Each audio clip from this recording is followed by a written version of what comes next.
Welcome to the Story a Day podcast. This is Julie Duffy, encouraging you to be a writer today, not someday.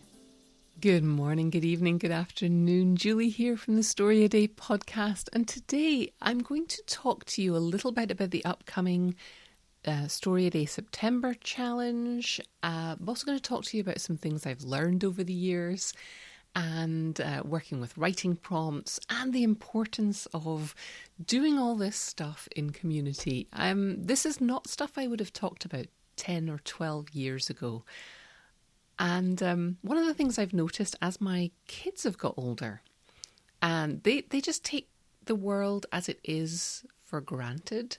And I'm in a group with I'm in various groups with some younger writers, and they just have so much more knowledge at their fingertips in their teens, 20s, and even 30s than some of us had who are a little more experienced with life than that. When I started out writing, and I don't know if you feel the same, I think most people do because I see this in forums everywhere, you feel like there's some inherent talent that you have to have and that everybody else seems to know how to do this writing thing and just get it right. And that there's some magical one path to success or one path to publication, and all you need to do, one path to revision, one path to writing short stories, and all you need to do is unlock that magical gate to that magical path, and you'll be good.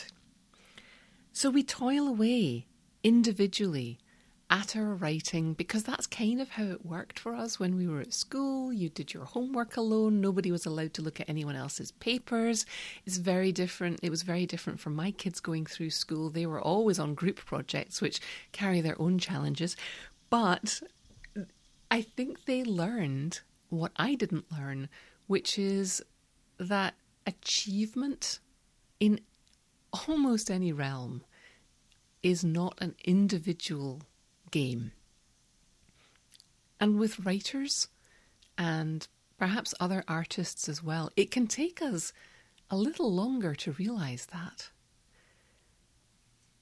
We do write generally alone, though some of us will collaborate on drafts and stories, but usually it's a mark of maturity in a writer, I think. And I've noticed it's a mark of maturity in a writer when they start to reach out, when they start to hang out with other writers and say, so I had this idea for a story, and not be afraid to bounce the ideas around with other writers. It's something that we do in the Story a Day Superstars group a lot. There's a whole meeting just for that. But when we're starting out, we think we have to do it all ourselves.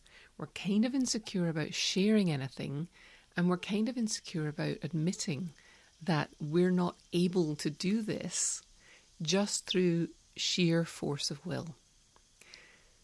So you're a smart person. You know what I'm about to say. The thing that I have learned over the past 12 years of running Story a Day is that we don't do this alone. We do it in community with other writers.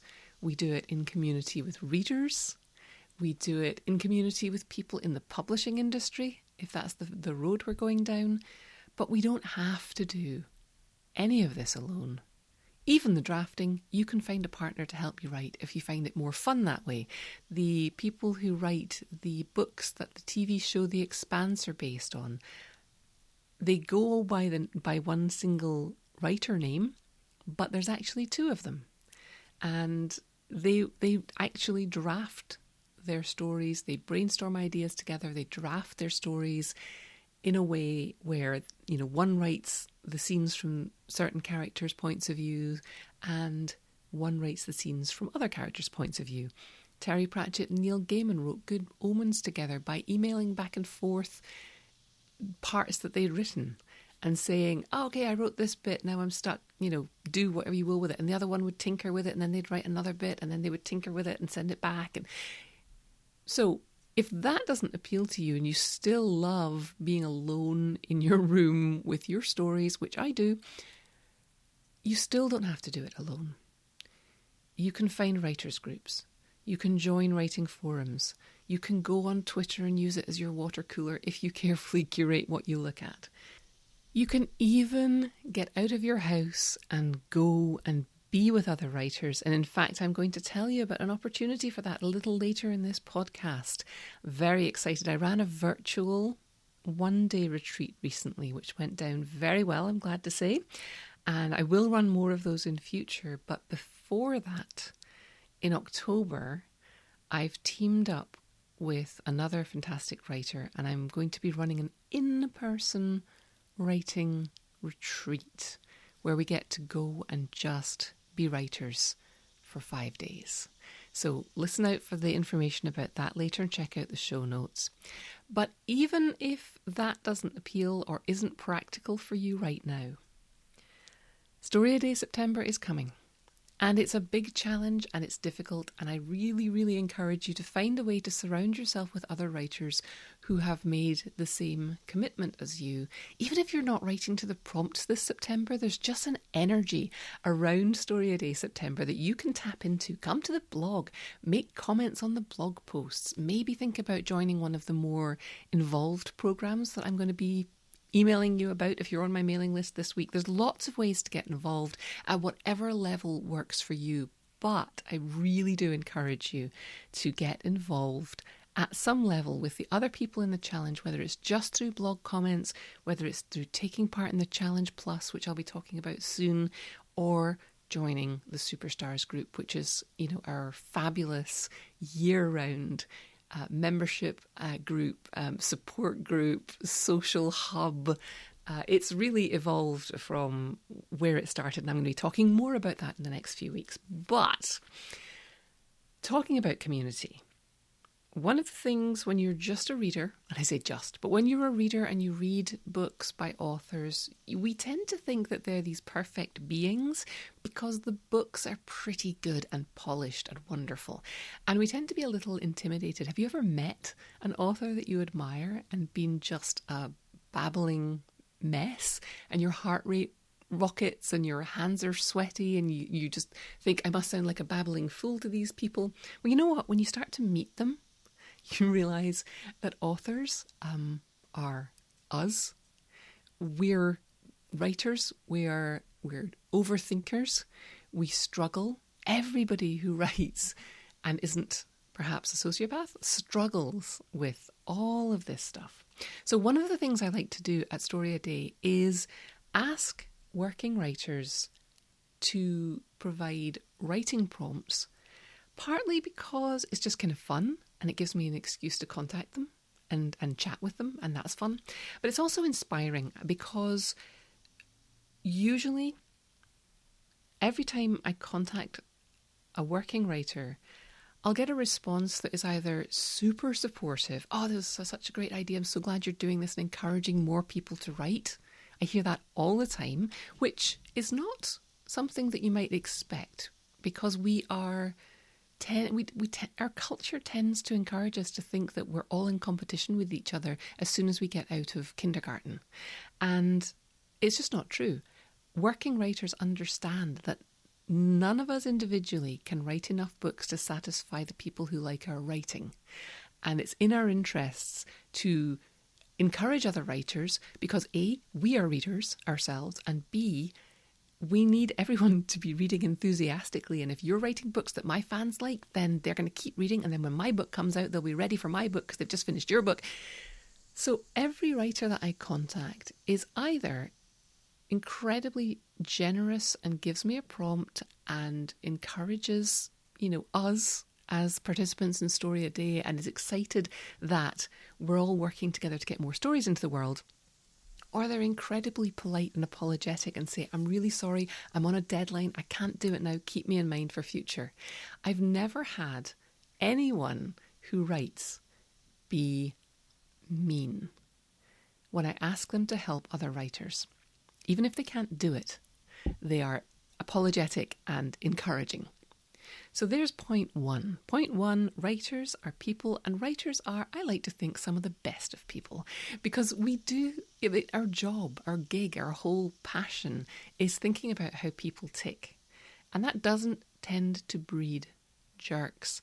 It tends to breed empathetic and curious humans.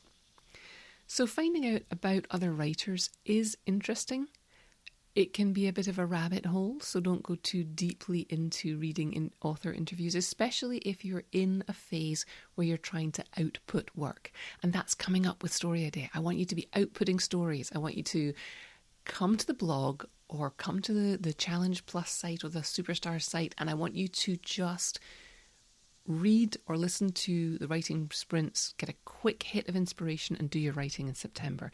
Speaking of the prompts, one of the other reasons that I ask working writers to give me prompts is because I think it's really fun to get a peek inside the heads of people who are doing this and having some success with it. And so sometimes the prompts are just, seem fairly random. And sometimes they are based on writing exercises that these writers teach at workshops and in MFA programs and in summer retreats, and so there's some serious firepower behind some of these prompts, because these writers have tested and they very generously give away one of their writing exercises that they use with students. There's one from a writer called Tadzio Kolb, Koelb, at the site. You can search for it, and that's from this class. This is an exercise that he gives to students. There is one from Matthew Salisis, who is a professor at a writing program. There are some that are whimsical. Last year, serial prompter who's been very generous to us, Mary Robinette Kowal, gave us a prompt, something along the lines of you accidentally crochet a portal to another dimension, which was hugely popular. It was one of those prompts I was talking about last week, which is maybe not what you would expect to be working with, and it might cause some resistance in you. But this one, once people got working with it, they surprised themselves across the board, I think. And at least one, if not more, of these stories has now been published. One came out recently in print in the journal Pen and Brush. So you just never know. Working with prompts, sometimes it's interesting just to peek inside the author's minds, and see how their ideas come out. Sometimes you get a hint of the process too. When I interviewed Premee Mohamed for this podcast, I asked her, if she would give us a prompt, and she said that she has thousands of ideas just lying around on index cards, and sometimes they make sense and sometimes they don't. And she went through and took one of those ideas and then talked to us about how she might work through that prompt, which you can find, again, if you search the site for Premee Mohamed, and I will leave a link in the show notes for that. And she talks us through how she might work with a random idea that she found on an index card stuffed in a drawer or in a box, or, So it's kind of interesting to me to see how writers actually work. In that instance, I was kind of surprised that and I keep having this experience where I talk to writers and I keep asking them, what's your system? How do you organise your notes? How do you organise your ideas? How do you organise your drafts? And more often than not, I get a kind of nervous giggle. And they are just like us in that organisation isn't always their strong suit. And generally, with ideas at least, and I've interviewed a lot of authors over a long period of time, almost 20 years, their answers tend to range from I write them down randomly on a piece of paper to I put them on a database. But the common thread among all of the authors I've interviewed is that if the idea is good enough, it's going to stick in your head, and they write it down just for sort of security. But it's the ideas that keep coming back to you and that didn't really need to be written down that are the most interesting ones. Having said that, in a challenge where you are challenging yourself to write more and more and more, having access to ideas and prompts and story sparks helps you get more done in a short period of time, because you don't have a lot of time to noodle. What you're planning on doing in a challenge like Story a Day is getting to the table and getting the words on the page or on the screen. So you want to have as little thinking time as possible, to be honest. You're just practicing getting the words out. So that's why I get the prompts from these other writers. It's why I come up with prompts myself. It's why I encourage you to collect story sparks in the weeks leading up to the challenge, and actually all year round, so that you are training your brain to work as a writer, even especially when you're away from your desk. And then during the challenge, you're training yourself to hit the desk, hit the page, running and actually get the words done with the minimum of angst. So using prompts teaches you to get over your perfectionism. It teaches you to write fast using any materials that you can find lying around, any intellectual materials that you stumble across. Make a huge collage, come up with these stories. And sometimes, like I say, the stories that you write during Story a Day challenges end up being really interesting, end up getting published, end up being things that you share with other readers, end up being things that you turn into novels. Just trust yourself, do the work, join us for Story a Day September, and think about joining us for that retreat in October as well, because it's going to be awesome.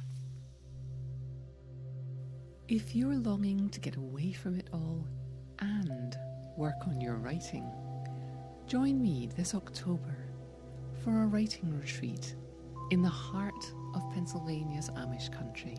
We'll reset, recharge, do some guided workshops, spend time writing, and just be with other writers in a way that fosters deep connection and mutual support. Sound good? Click on the link in the show notes and join us and write your way into the rest of your life.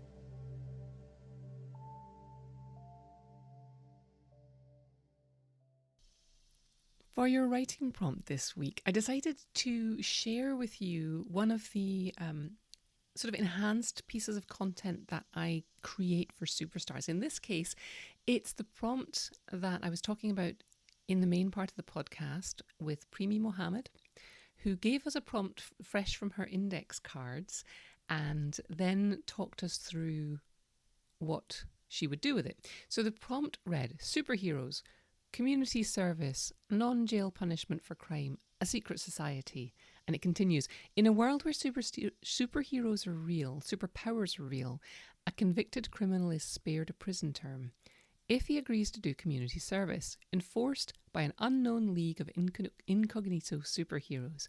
But how can he skip town when he's always under their surveillance? So this is the note that Premee wrote to herself and then gave to us as a writing prompt.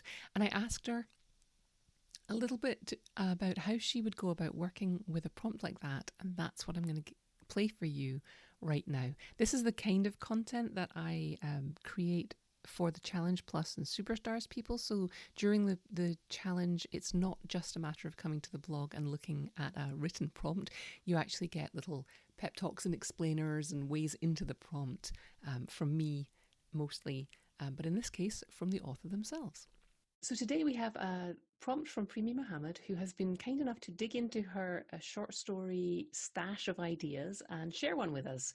This is raw from the index card, and I have Premee here to tell us a little bit more about it and how she might go about developing it and how you might think about it too. So how would you take something like this, which is your notes, and start to think about turning it into a story? Yeah, so this one actually I think is maybe one of the easier ones because it's a couple of sentences instead of just 2 or 3 words.